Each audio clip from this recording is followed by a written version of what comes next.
Here we go. Come on, Mama. Come on, Mama. Good girl.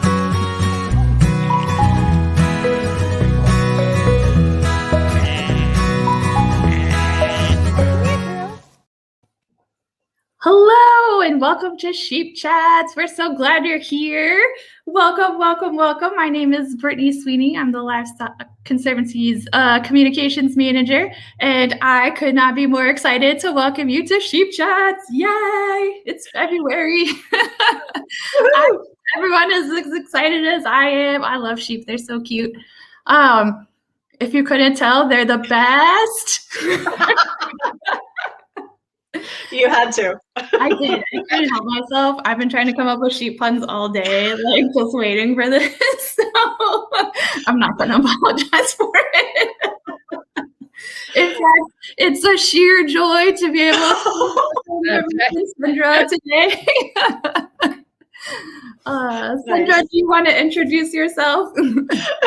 Sure. I'm Cindra Kirscher. I am a programs coordinator and the CVM coordinator here at the Livestock Conservancy. And we are so happy today to introduce you to Dr. Marie Minnich from Marushka Farms in Pennsylvania. Marie has the largest registered flock of CVM-Romeldale sheep in the U.S. Marie, would you like to say a few words about yourself? Okay. I am, I'll start because you did use the doctor part of it. I'm actually an anesthesiologist as my, what would be considered my vocation.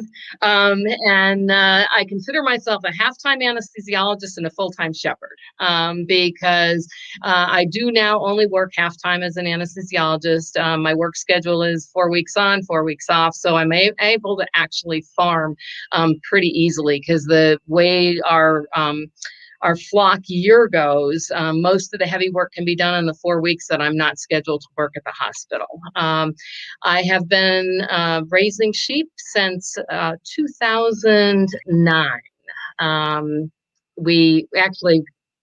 Technically, we got the sheep in December of 2008, but my first lambing was 2009. And at that time, I had 15 sheep, some Icelandics and some Romeldale CVMs. 1 year later, I was up to well over 100 sheep because I managed to buy 66 bred ewes, which was a big step, but and changed actually my focus from just sort of having a general fiber flock to conservation breeding of a heritage breed, the Romeldale CVMs, which were at the time that I got into breeding them, they were in the critical stage. And we have managed over about 2 years ago, I guess now, to get them into threatened. So yes, we made some progress. And so right now that's my primary focus is conservation breeding, although I do still have a couple of purebred Icelandics and I play around with crossing them because the crossbreed fiber is really interesting to work with.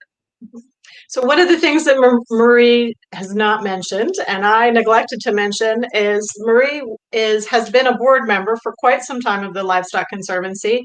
She is a very good longtime friend of the Conservancy, and she was on the board and an instrumental part of the group that created and launched the CVM program. Yay, Marie.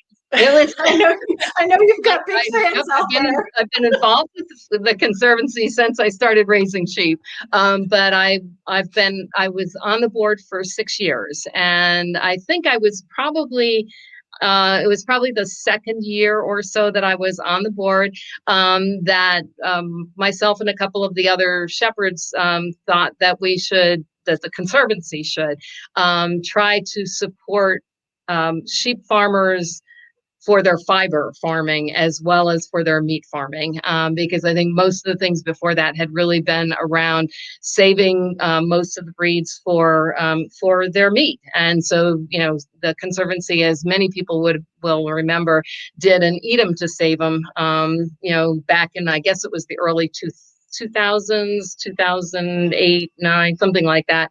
But at any rate, we talked about trying to figure out some way to help the fiber end of the business. And it took a little bit of time to convince the board that we should really continue to look at it, because it did seem like a kind of far out idea. And then once we were able to start designing the program and everything, it was a matter of how do you support it? Where does the funding come from to do this? Because we didn't want to draw from the primary things that the Conservancy was doing. So it was, how do we do it? And it took a while to get it up and running, but it's now well into its second year, actually beginning its third year. Yeah, we're in year 3. And anniversary month. Yeah.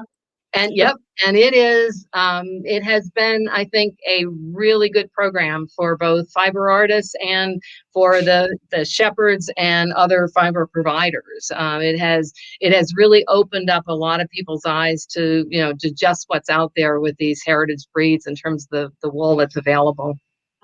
Absolutely. And the interest in the program has been immense. I mean, we have over 5,000 people in the Shave 'em to Save 'em Facebook group.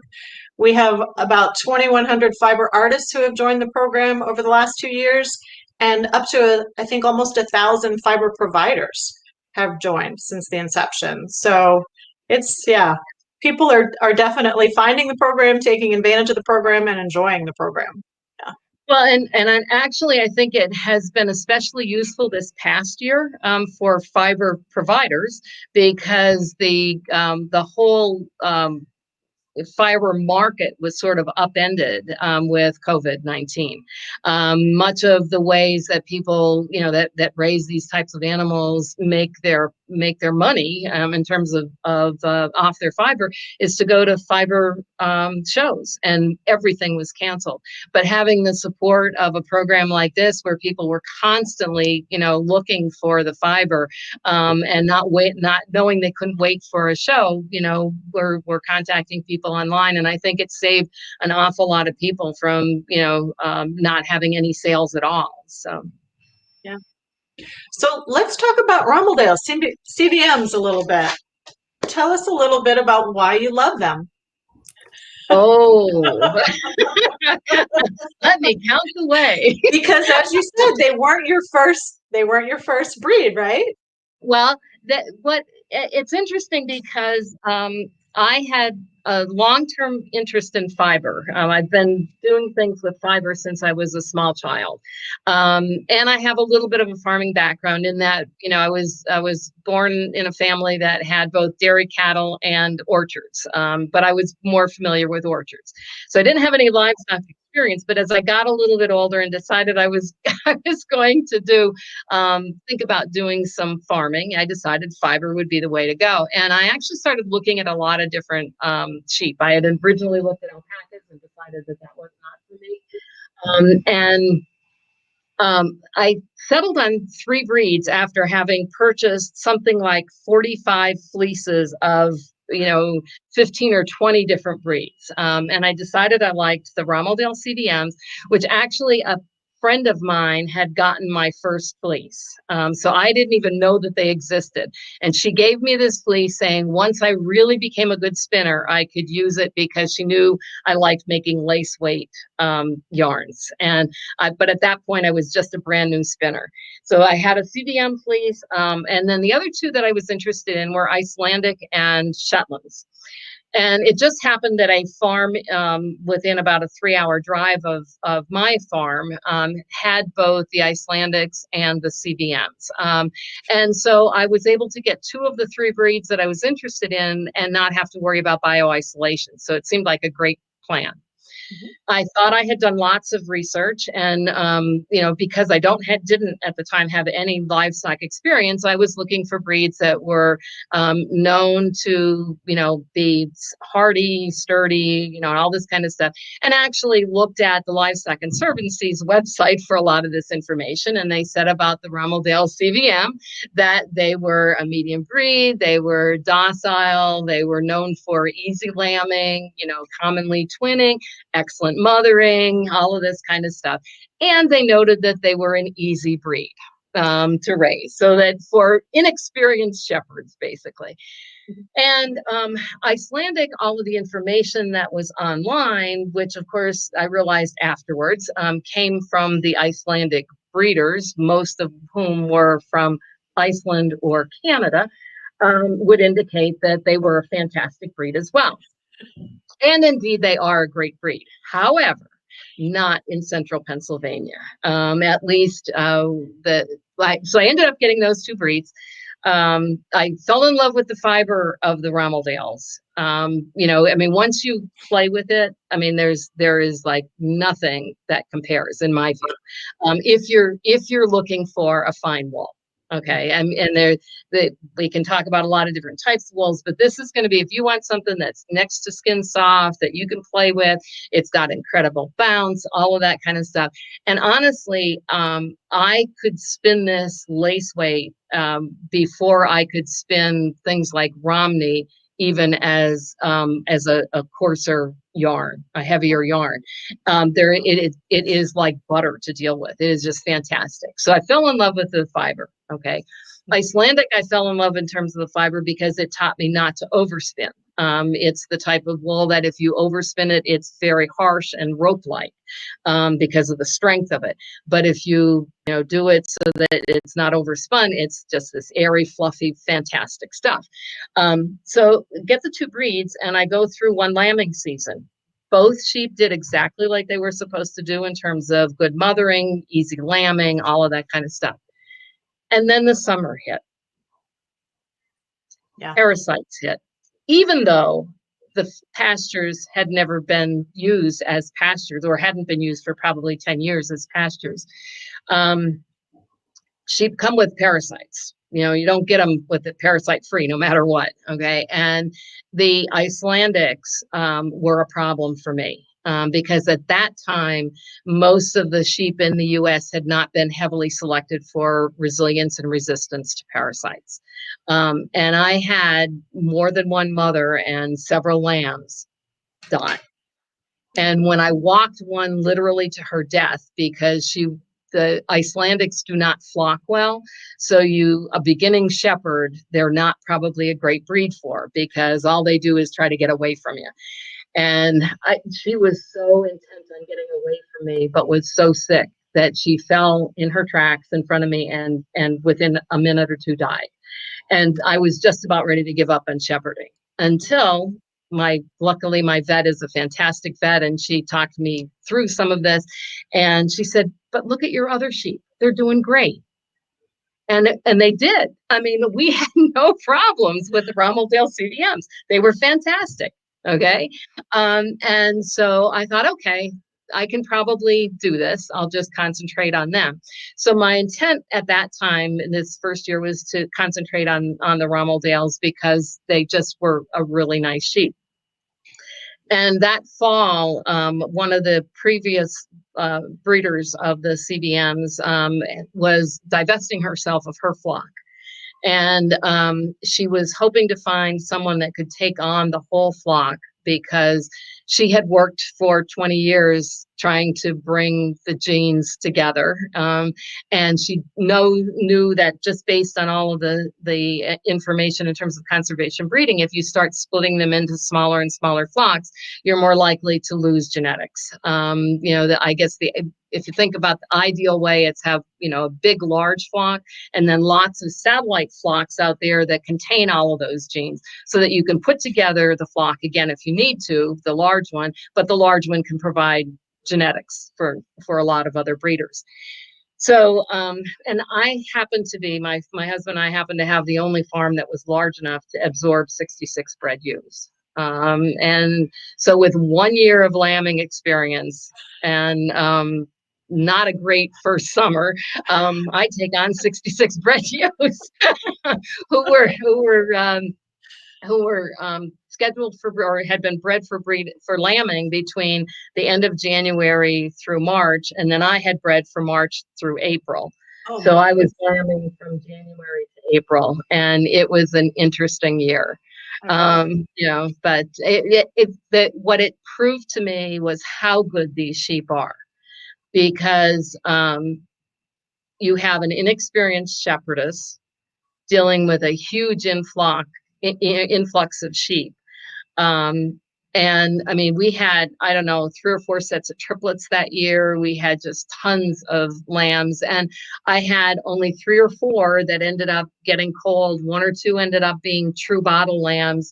And a couple, were bottle supplementation because they were triplets and that kind of thing. And to consider the winter and stuff we had that year, I mean, it was just, they were fantastic. So I was convinced then that these were really good sheep. And then when my vet said to me one day, "These are doer sheep," and I'm like, "They're what?" And she said, "They're doer sheep." And I said, "What do you mean by that?" And she said, "They do what they're supposed to do, and they're not fussy about it."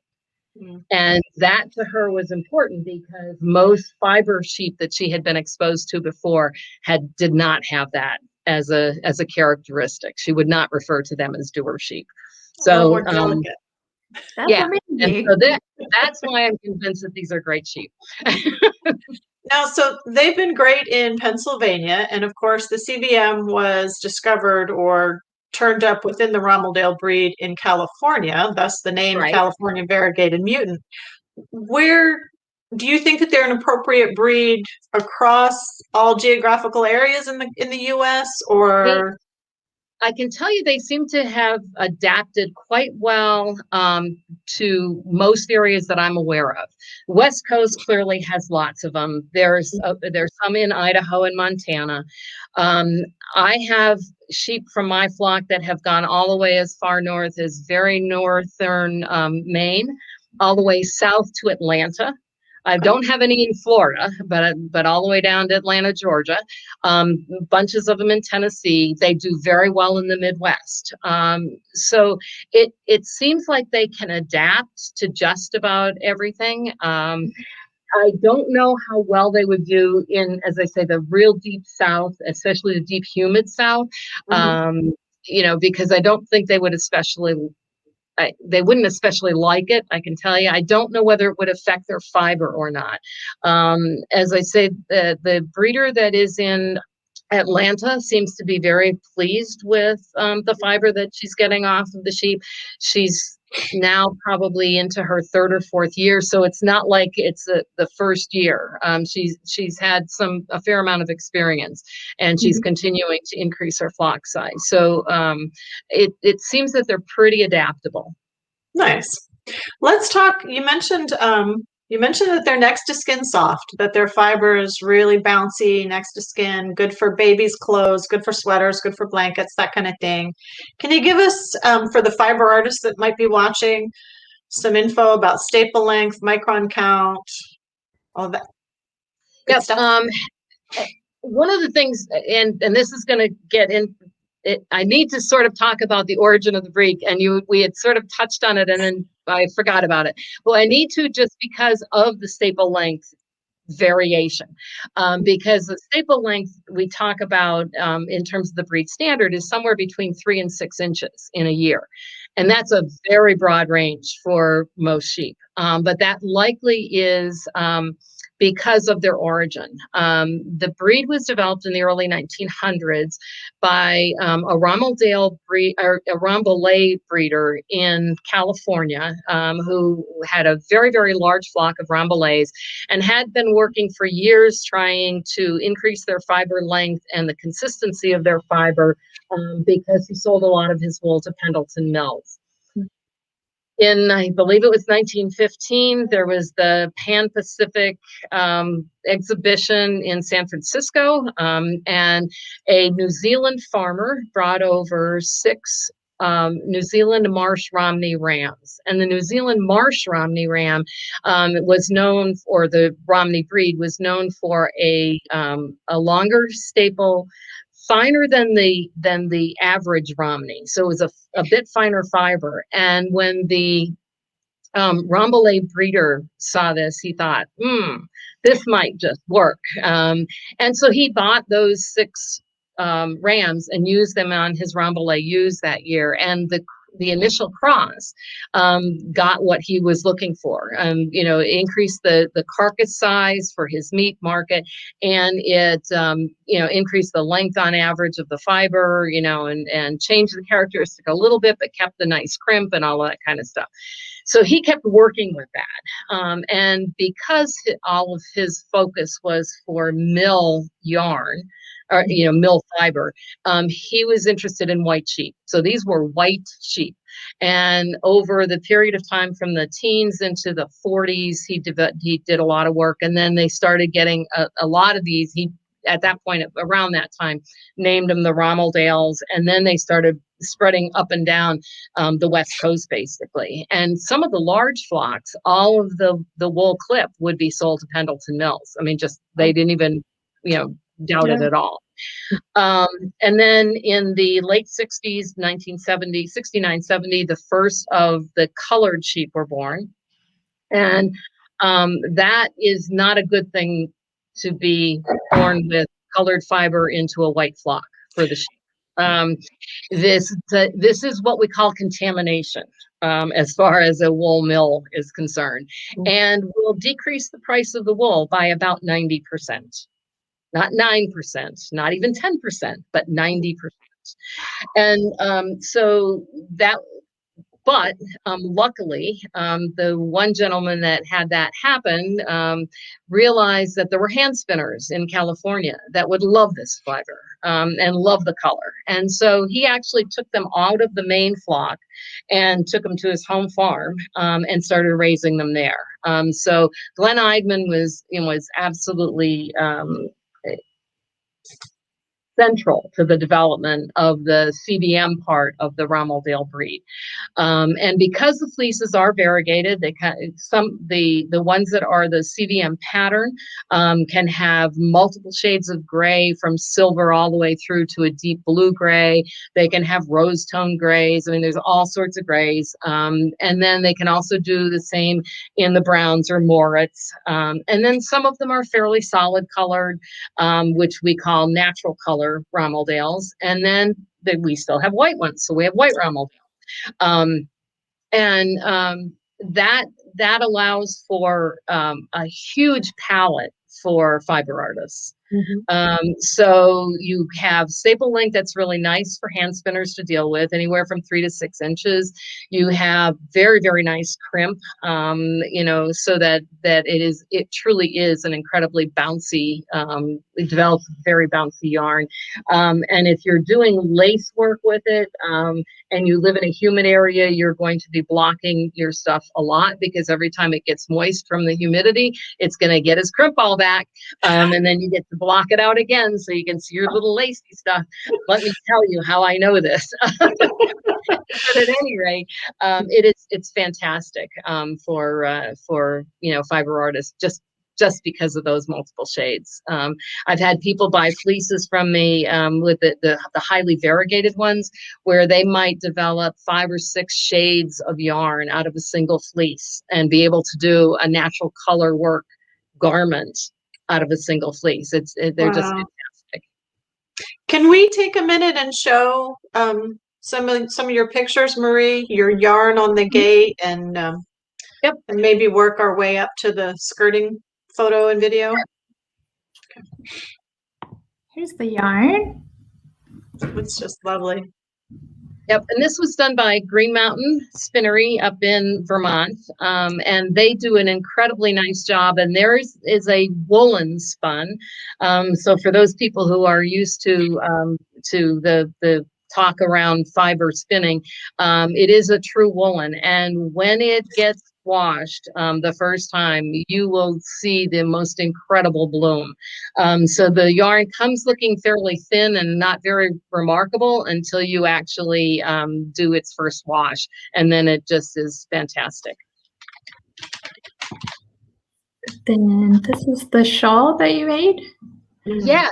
This is a shawl, Shepherd's Way shawl, actually, it is the name of the shawl. And this was developed by a woman about almost a year ago now. I think maybe even a little more than a year ago.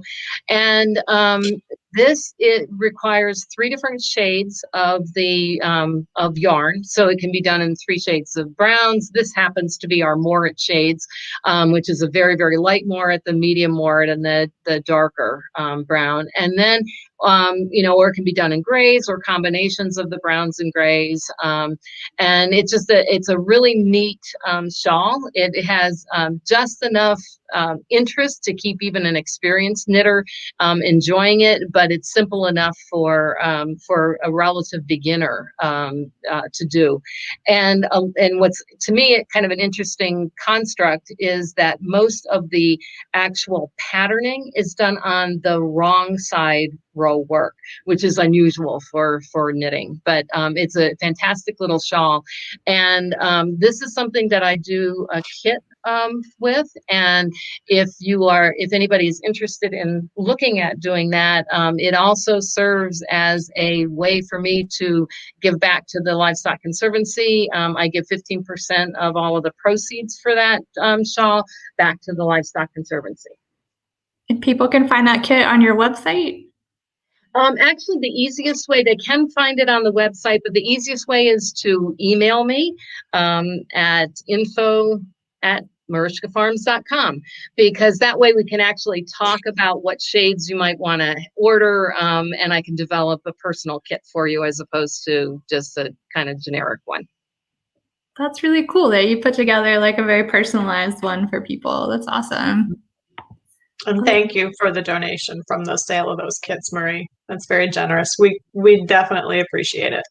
Helps keep the program running. Absolutely. We need that. Brittany, is this a good time to check on any questions? Did we have anything come in yet, or should we keep rolling?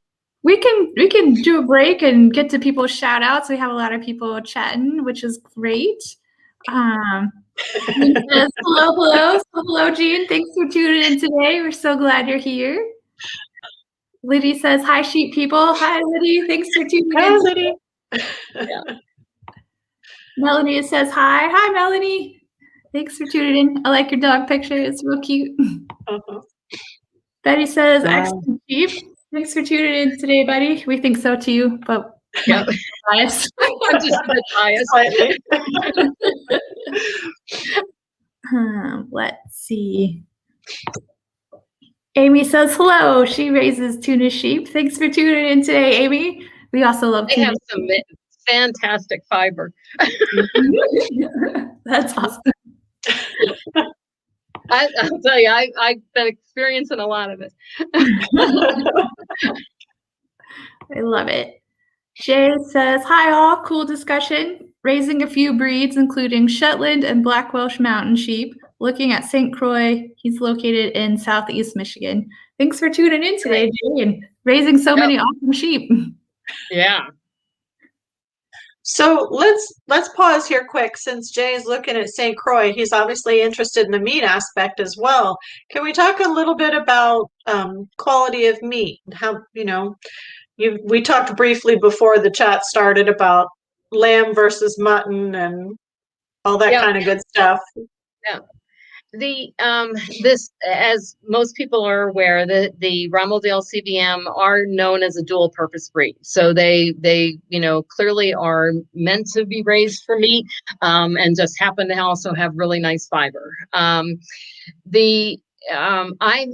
have a background that's a little different than most shepherds in that I came at this purely from the fiber end of things and do not a huge amount of meat work. However, I've done enough, and I had some customers, especially at the early part of my raising of these sheep, that liked the meat very well, thought it was much nicer than what they were finding in the grocery stores. But their complaint, if you could consider it a complaint, was that the butcher fee for doing this is the same regardless of the size of the animal. And so they wondered if there was any way that I could get them more meat for the same price. Okay, they knew they'd pay me more per pound, but or more per sheep because of the poundage. But was there some way to do this? And I said, well, technically, the only way to really do that is to raise them out to an older age where they would get to be bigger. But at that point, they would be mutton. And a couple of them said, well, let's do it. Let's see what happens. And so they would actually buy a lamb and a yearling harvested somewhere around 18 months to 2 years of age at the same time. And then they actually did side-by-side comparison cooking, and they couldn't tell the difference. They thought they both tasted incredibly good. The difference was the size of the chops were bigger, the legs were bigger, and that's really about it. So now my local clientele, a lot of them are actually people that I will sell them the 18 months to 2-year-olds, because for me, that's a better time for me to tell how the ram is actually going to mature into a breeding or not breeding quality ram. At 10 months of age, 11 months of age, I have a very difficult time telling who's going to be really, really good and who's not. Now, some of that may be my inexperience, but I think some of it is actually the breed, because they have a tendency to take a little bit of time to actually mature. And some of the ones that at 10 months look really good don't continue to look as well at 2 years. And then and then there are the ones that don't look really fantastic at 10 months, and at 18 months or 2 years, they look like, real Stars. characters. Yeah. Yeah. And so it, for me, it serves my purposes because I can raise them out to the way that I want them, and my meat customers are happy because they get bigger sheep. Win-win. More money in the pocket. Mhm. Yeah. Absolutely. Let's see. Jean says she's looking for wool for spinning. Do you want to talk a little bit about spinning? I could go on and on. I love it for spinning. It really is, whether you're talking about raw fleeces that you deal with from the beginning on your own to buying roving or comb top. Any of it is just an incredibly easy fiber to spin, especially if you're interested in fine yarn. So, lace weight or fine fingering, because it has a tendency to really want to spin fine. It's harder for me to spin, a worsted or bulky with this. But that's just because my hands, I did so much lace weight early on that it's hard for me to do the other. But it is a fantastic fiber for it. For me, one of the things that I looked at when I was looking at getting into sheep was how easy was the fiber to deal with, because I was looking at it from the fiber end of things.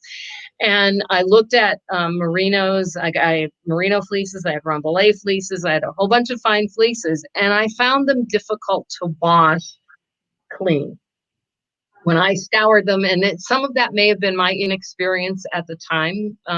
And I don't think I did any of them as I now do my Romeldales, which I think makes it much easier. But this is a raw fleece that people who don't have a lot of experience dealing with raw fleeces can deal with and still be a fine wool.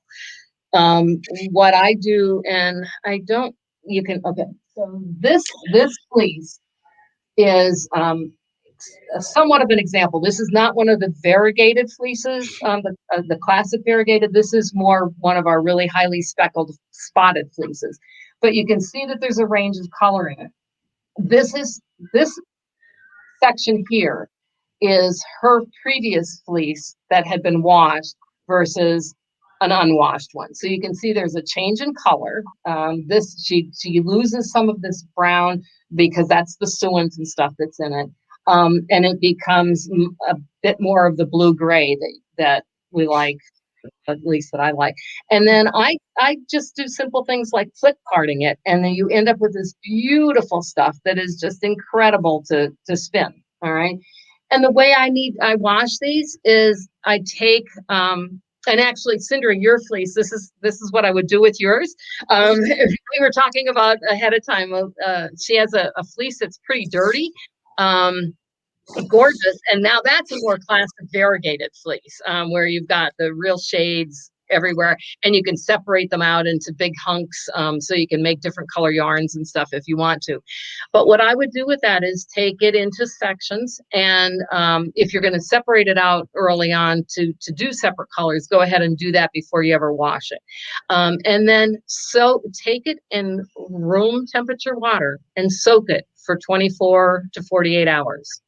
I usually change the water once or twice, and you will see the most incredible amount of mud and dirt and grime come out. Not any, hardly, if any, you won't lose lanolin, but you'll lose all of that stuff. If the tips are really dirty, you can even soak it longer. Like if the tips have a lot of mud and stuff in them, just let it soak even longer, or change the water more frequently. And then after it's soaked, so that you know that it's, and you'll see the difference after about the second rinse, the water no longer looks like mud, it looks like just dirty water. And then take Power Scour, one of the supporters of Shave 'em to Save 'em. Thank you, Unicorn Clean. Unicorn, Power Scour, and you do a single wash with that, with your nice hot water and everything. And most of the time when you take that out of that first wash, you can feel the fiber and it feels clean. It doesn't feel dry, it feels clean. If it still feels like it's got some greasiness in it, you can wash it a second time. But I most always, if I've done this rinse head, wash it once and then rinse it probably 3 or 4 times until your water looks really pretty clear in terms of the rinse water. And that's it. And it's like, so it's fantastic for spinning, fantastic for prepping. Did you want to show your skirting video? I think that probably would be good.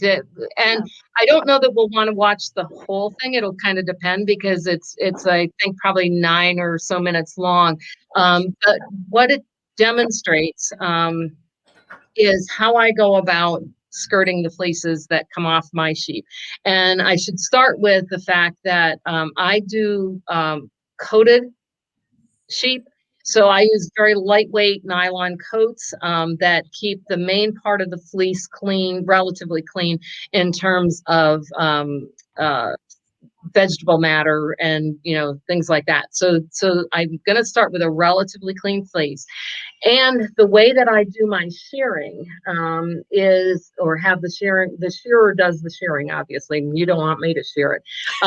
But at the time that we're doing shearing on that first day, I take off the part that's outside of the coat. So most of the neck is gone, most of the rump end is gone that would have been outside the coat. We then fold it, and you're seeing me now unfolding it so that I can get it on my skirting table. And I spread it out so that the cut surface is down. That will allow a lot of the little bitty cuts, because there are going to be a few small second cuts, they'll tend to go down through, and I'll pick off the others later. And I just go through and pick off, there'll be sometimes dirt, sometimes segments of the fleece that have gotten, in there in the wrong places. And then I'll find any areas along the neck where it does still have vegetable matter in it, and I'll toss that to the side. I'll go all along the sides where there's a lot of the tags that will occur, the sweat tags, and I'll pull all of that off. Some of the sheep will have higher areas where what I would consider belly wool, so that the staple length is not equivalent, that I will skirt off. So because by the time I get a fleece that I'm going to sell to the hand spinner, I want her or him to be able to use all of it. There should be very little that is not going to be usable wool by the time I'm done skirting. So on average, it takes probably about 10 to 12 minutes per fleece. Some of them longer than that if they've got more bits in them and stuff. That's what I do with with some of this, well, you'll notice that I don't throw all of it down to the floor. The floor stuff is things that is all going to get used as mulch, or we're actually looking at the potential for making sheep wool pellets. And so actually chopping the wool up and making it into little pellets so that we can use it as fertilizer or mulch in an easier way. But most of it is that's going to be used as mulch or things like that. But there's stuff that's on the table outside of view of this fleece that tends to have a little bit more hay and stuff in it than I'm willing to sell to a hand spinner. But it is very nice for use in my felt, my mill made felt. So I'll send that to the mill and let them make felt. And you'll see that when I'm working, I will take some to test and make sure that it is strong, that it doesn't have any weak areas. You'll also notice that I took a fairly good hunk of that. The reason I do that is I send off my a sample of my fleece for testing for micron counts on each of the lambs, and then about half or so of the yearlings and older ewes will get an additional test, and just kind of randomly, so that I can see that their counts are staying in that same range. And while we're talking about that, the breed standard of the Romeldale CVM is from 20 to 25 microns. I have sheep as low as 18, and some of the colors, especially the Moritz, that are harder to develop, have not been worked as hard in terms of the genetics yet. So they will have a tendency to be more around, the 25 to 27 range. When I first got my flock, the range within the flock was more like 21 to 32. But I no longer have any up in that higher range. And for the last 3 years, my lambs have all been right within or less than the breed standard for micron counts. So I'm making progress there. Yeah. We talked a little bit about the staple length, and there is some variation because of the Romney background. So, a lot of them are going to be like 3 to 3.5, 4. There aren't a huge number that are in that 5 to 6 inch range, although a lot of us breeders are now working on trying to increase that staple length. And I'm having more and more of them that I am actually up in the 4.5 to 5.5 inch range. And we're finding that it's important for the mothers to be the longer of the two, so I can get away with a ram with a little bit lower staple length, and it'd be okay. But the moms, it tends to follow the mom more.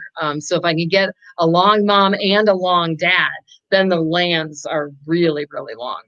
Mm-hmm. And that should be what a fleece looks like at the end. That's gorgeous, Marie. I just want to sink my fingers in it. It's so pretty. Yeah, they're fun. So you've been really working hard to improve the quality, to lower the micron count, and yeah, that's amazing. You've done a lot of good work. So are you mentoring anyone? Do you have anyone that's kind of come to you as far as learning the tricks of the trade? I would say that I've started a fair number of people in terms of their initial breeding stock. Mm-hmm. And whenever I sell breeding stock, they get me, and sometimes more of me than they want. But if is that possible? I don't myself. I really don't. But I will support them in whatever way they need. And so if they, with their first, often I will start people by selling them exposed ewes, hopefully bred. But until recently, I was not doing ultrasounding or anything, so I didn't know for sure whether they were pregnant. But most everybody that I sold bred ewes to ended up with pregnant ewes. But at any rate, if they were having problems around lambing, they could call me, and unless unless I was in the hospital, and couldn't answer the phone, I would answer and we'll talk people through it. I spend probably an inordinate amount of time trying to go through some of the learning curve that I had, so that people don't have that same learning curve. I mean, they're going to have some, because no matter what, every year something new happens. Something different. But there's a lot of things that I'm new enough at this that I remember the bad things that happened that I can help people through. So I think I probably mentor a bunch of people.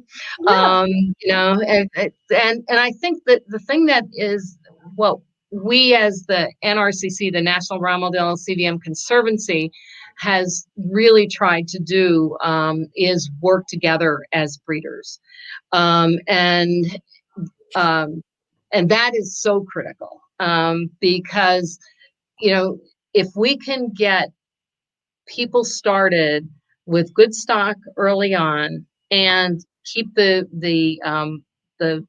genetic variation out there, it's really important. And sometimes what that requires is 2 or more breeders working together to get somebody a starter flock.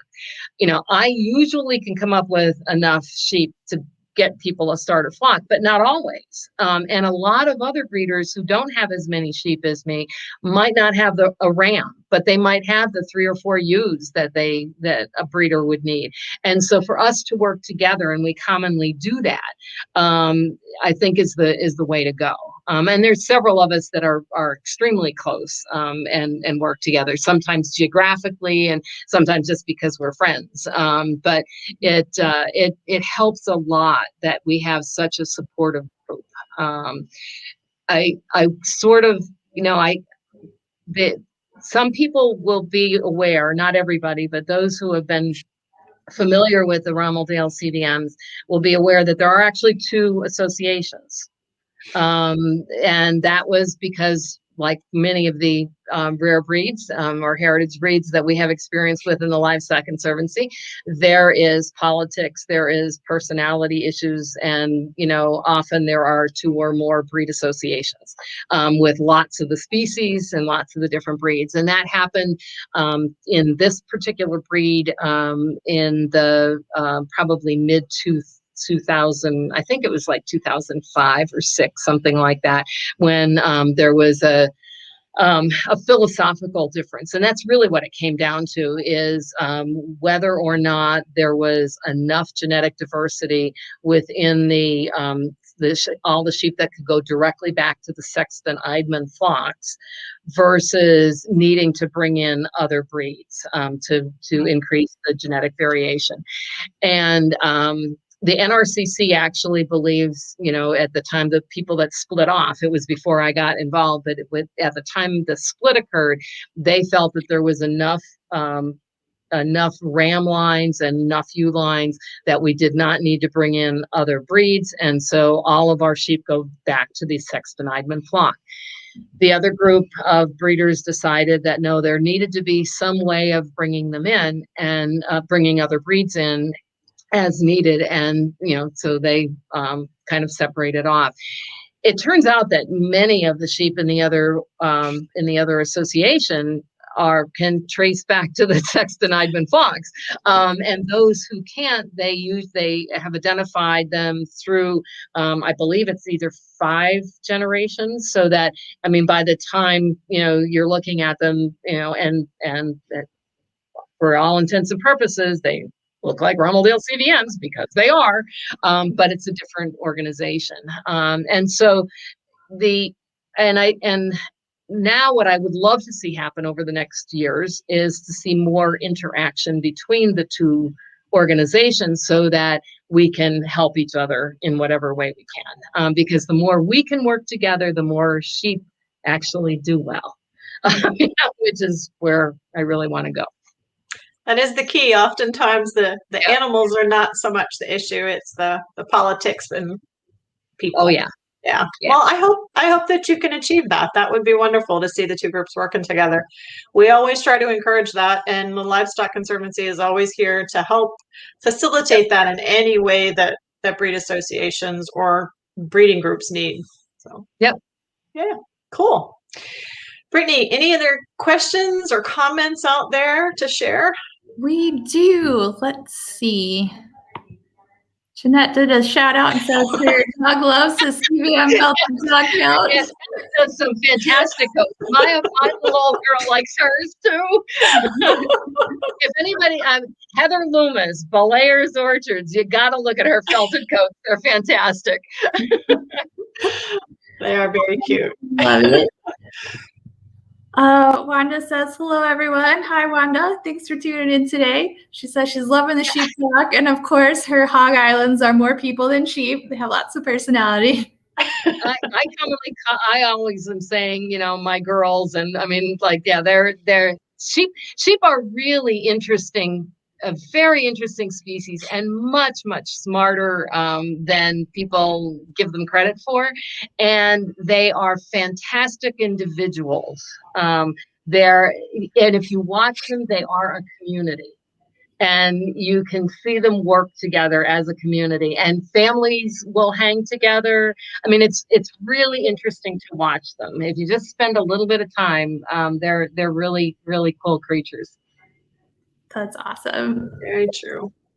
Let's see. Morgan Farm says they raise Jacob and Shetland sheep in Kentucky. Awesome. Thank you, Morgan Farms.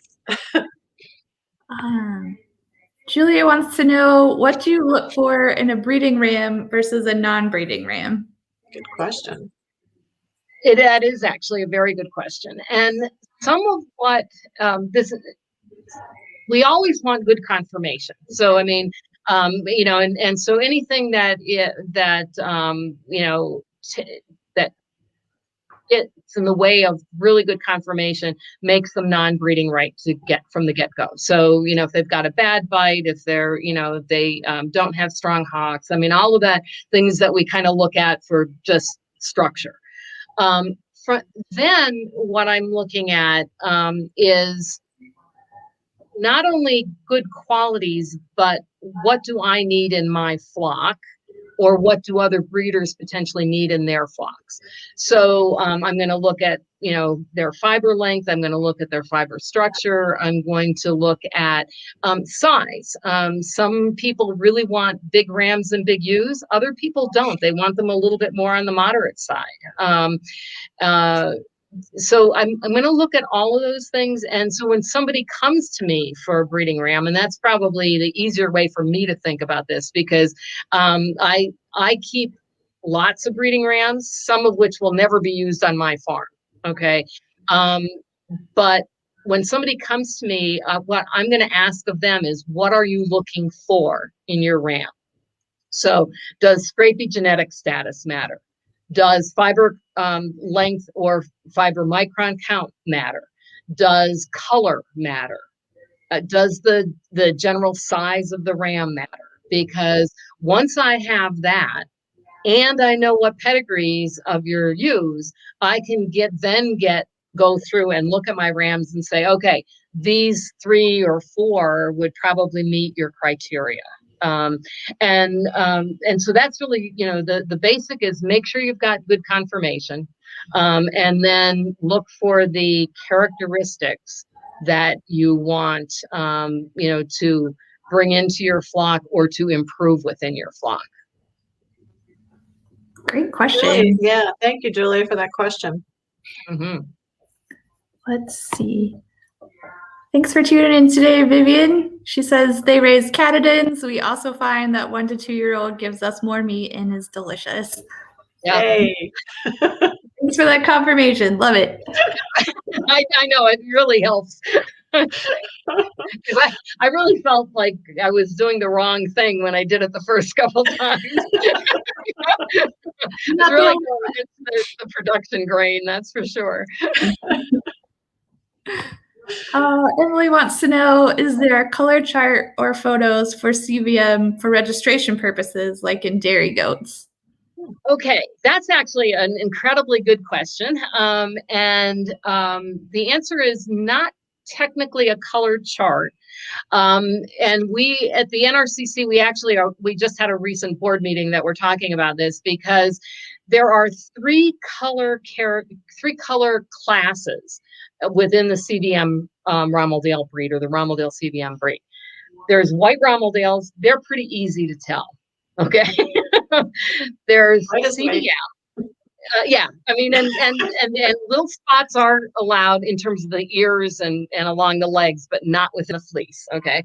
Then there is the CVM, which you would think would be easy because there is a delineation of 7 characteristics, and any sheep that is going to be classed as a CVM has to have 5 of those 7 characteristics, and it revolves primarily around what would be known as the badger pattern, because that was the original CVM color that was seen. And so it would, have the blaze down the face, the white blaze down the face, and the eyebrows, and a black or dark belly compared to the top, and it might have, the shoulders and hindquarters might be a little bit darker than the center of the saddle, but all of those things that would make it nice as a CVM.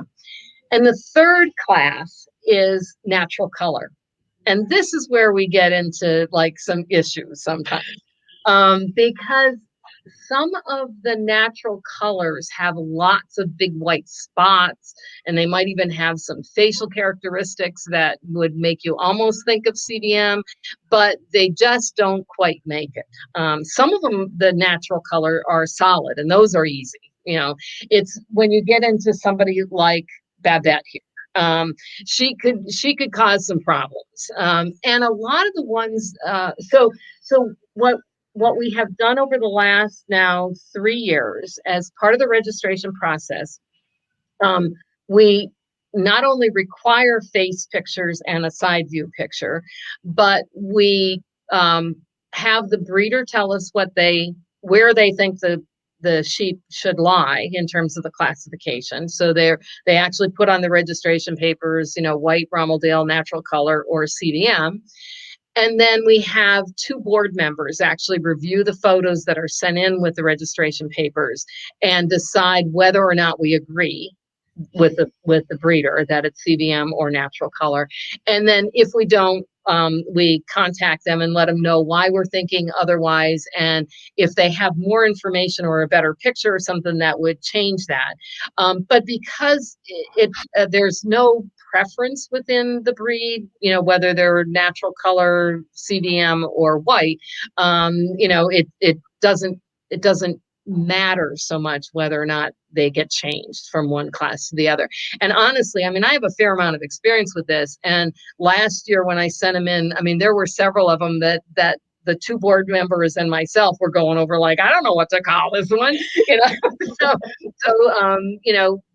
it's not as clear as with some, but yes, there is some information, and we're actually planning on trying to increase that information so that hopefully within the next, say, 3 to 6 months, there will be a much more detailed information on our website. Great. That's a great question. Thank you, Emily. Amy wanted to know, thanks for tuning in today, Amy, is there a way a person could extract the lanolin from the wool to use in soaps and lotions and such? Okay, I'm not going to be able to really answer that, other than to say I know that it can be done, but I don't know whether it. My understanding is that, like, to take the lanolin from a single fleece is not worth it. So the only place that people do this is at the mills where there is some sort of a method that they can. A lot of them recirculate the use of their waters and stuff like that, and by so doing, pull off lanolin and then get it extracted as pure lanolin and stuff. But I don't think that there's any reasonable way to do it on small numbers of fleeces. I think it has to be in much larger quantities. I Thanks. I just know it feels good on your fingers when you're working with it, even if it's small amounts in the sheep. Yep. Let's see, we got a few more. Jay wants to know, will hair sheep breed to wool sheep if they are left to do so? So when transitioning from or to wool breeds? If I'm understanding the question that you're asking is, will they, can you cross a hair sheep and a wool sheep? And yes, you can. And in fact, some of the hair sheep were actually developed from wool sheep, that had fiber that tended to blow out and stuff. So they, yes, you can. A lot of people don't really like doing it, in that you sometimes then take a hair sheep and make it into something that has to be sheared. So you now, if one of the reasons that you went into hair sheep was to eliminate that process, and a lot of people, I mean, if you're only raising for meat, to have to shear a sheep adds to cost as opposed to adding to the bottom line. For people who are raising wool sheep for their wool in addition to their meat, then it makes sense to do the shearing. And the crossing of the two is not going to get you to the wool that you want very quickly. And it may take you away from the hair sheep that makes for the ease that they are raised for. Mm-hmm. Now, the good thing about a lot of the hair sheep is they have some great parasite resistance. And if we could easily bring that in to the wool sheep without ruining their wool, it'd be absolutely fantastic. But so far, I'm not convinced we could do that easily.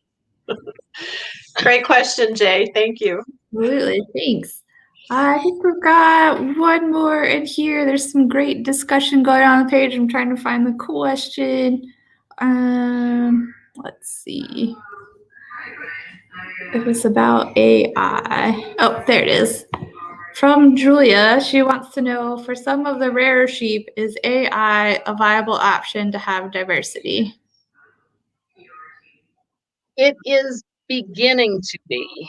I think that the sheep AI had been very difficult and not extremely productive. However, just because there has been a lot of interest in using getting some of the breeds that are in Europe and other places, and we couldn't bring the whole sheep in, they've had to bring in semen. So there's beginning to get more and more experience. And I believe some of the newer techniques will allow for vaginal insemination as opposed to having to do everything laparoscopically with reasonable success. However, I think most people still will use rams and let them do their work because they do it pretty easily. And some people will actually allow for use of a ram, sort of leasing a ram. Others will say, I won't lease them, but I mean, use them and then let him do his service in the marketplace, so to speak. So that if you don't want to maintain rams, you don't have to. And so yes, AI, I think, is a viable option. In any of the breeds that are not critical, for sure. I think it is probably too expensive to make it worthwhile. To be honest, at least that would be my view. I'd rather buy the ram, or because you're going to pay probably, by the time you pay, everything to get it to do AI, you could pay for the ram. And use the ram more than once. Yeah. I mean, or sell them to somebody else and let them use them. I mean, yeah. Good question, though. Yeah, it is, and I think it's great if we probably, it's one thing that I haven't done, and I probably should do, is think about saving some of the semen into the banks, so that should something happen, we've got we've got some out there. I mean, some of my sheep actually came through or had worked with the SVF Foundation, and I actually gave them several rams and things, so, I mean, we do have some, stored, but that would be probably worthwhile, and especially worthwhile with even the ones that are in that critical area. Yeah, I agree. Absolutely. All right, we have one last shout out to Cindy. Thanks Hey, Cindy. Thanks for joining us. Yes, thank you. I think that wraps up our questions. Sandra, did you have any last questions for Marie? Well, I wanted to see if Marie wanted to do a quick show and tell of some of the things that she brought behind her. Okay, let's see, can you see the big long thing in the back? That is a woven throw done with wool, with my wool, 3 to 4 days. That was spun by Green Mountain, and then woven by Peggy and I'm so sorry, that was bad. We're having a little trouble hearing you, Marie. You have to speak toward us. Yep. And then I'm gonna show you a scarf that I spun the wool for. That's beautiful. Don't know if we can see just how much shading is in it, but what I did basically is took one of my variegated fleeces and spun it by flip carding as it would come off the fleece, and just randomly, and then did a 2-ply. And it kind of shows just how much variation that you can get in these sheep. And this one is another one that's similar to that. In fact, it was made with from that same sheep, but you can see much larger segments of the white and the darker grays and stuff like that. So, that's gorgeous. Yeah, so for people that want to do random color work, you can just do it that way. For people that want to do real color work, they would separate it all out into the nice big bright blotches and spin them separately, but I'm too lazy to do that. Well, it looks great that way. That's probably all that, because I think, did we show? No, we didn't. Nope, not yet. Okay. I can't remember what we talked about before and what we talked about during. So this is coarse spun yarn, and it can be done either in solid color or the variation, so that you can see the variegated. And this is basically made from the necks and rumps. So this is roving that does actually have a little bit of hay in it and stuff, but not very much. And it's great for making into, heavy woven things. So, makes nice little pot holders and things like that. And we talked about Heather's felted dog coats. And that would be sheets of felt like this that are made.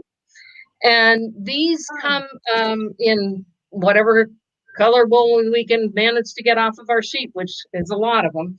And it is done in 60-inch wide material, and for however long the weight of the roving is that they're using. So I'm finding usually I'm getting somewhere in the 6 to 10 yards at a time. And it's really pretty stuff to work with. I think that's probably it. Did you show the skeins of yarn that you dyed that were gray? Actually, no, I didn't. There's so many wonderful things. I love it. It's amazing. Well, this, I don't do a lot of dyeing, but I do play at least a little bit with it. And these are all dyed over the light gray skeins as opposed to my white. So this.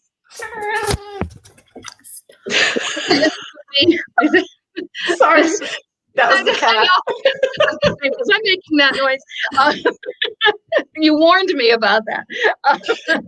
So this is obviously white. This is the gray, and dyeing over gray is fantastic. So if you've never played with dyeing over natural colors, it's a whole new experience. It's great. That's awesome.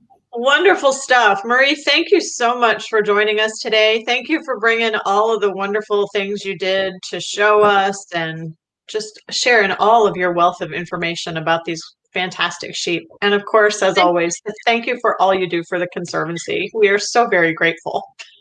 Thank you, and thank you for having me. It's been a great time. And if anybody has any other questions, just feel free to shoot me an email. I'll be glad to try to answer them if I can, or find you somebody that can if I can't. Great. Absolutely. I think it's so amazing that you're a mentor and really helping people who are beginners, because finding a mentor as you're first starting out is one of the most important things, and that's fantastic. It is. Yeah, it is critical. I'm going to do a bunch of shameless plugs for Marie because she's amazing.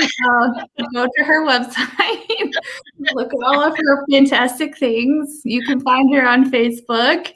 And you can also email her. So if you've got sheep questions, fiber questions, shave them to save them questions, mentor questions.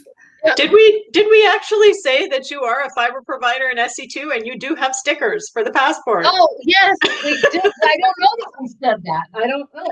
We did it. But we did now. I even have bags that say proud sponsor of Shave 'em to Save 'em. I love it. And yes, I do have plenty of stickers. Thank you, Sindra.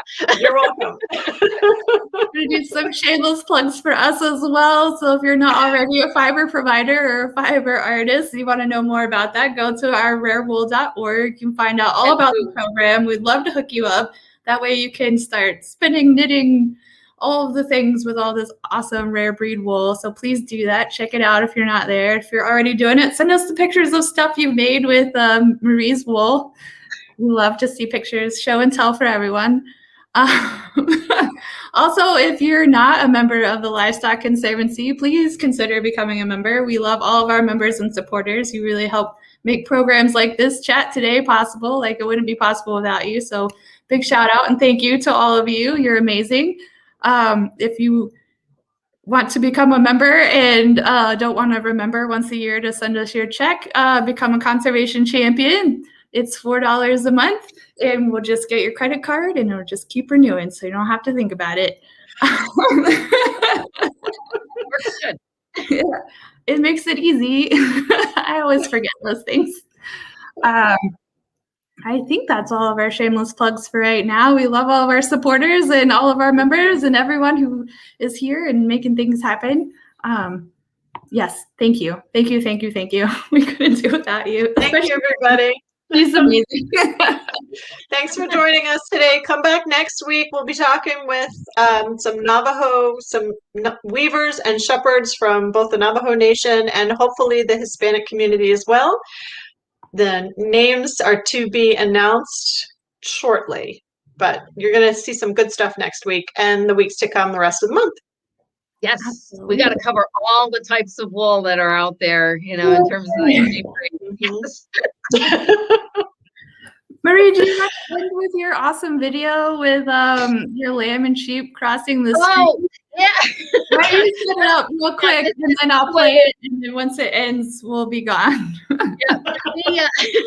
We have our farm is split by a state road, and so our ewes are on one side of the highway and our rams are on the other side of the highway for most of the year. But we need to bring our ewes over to the main barn when they're ready to have their lambs. And then when the lambs are all on the ground and they're ready to go back across the road, we have to set up again to take them across the road. And the way we do this is we set up a laneway across our state road and have our local police come and stop stop the traffic for us. And I managed to finally had an extra person so they could actually get a video of this. So this is a series of moms and their babies that are going to get to pasture after being in the barn giving birth to their lambs. And it's like about a minute long. It's not real long. So thank you for everybody for listening, and I hope you enjoy the cute little video. We'll see Thank you you, next Marie. week. Thanks.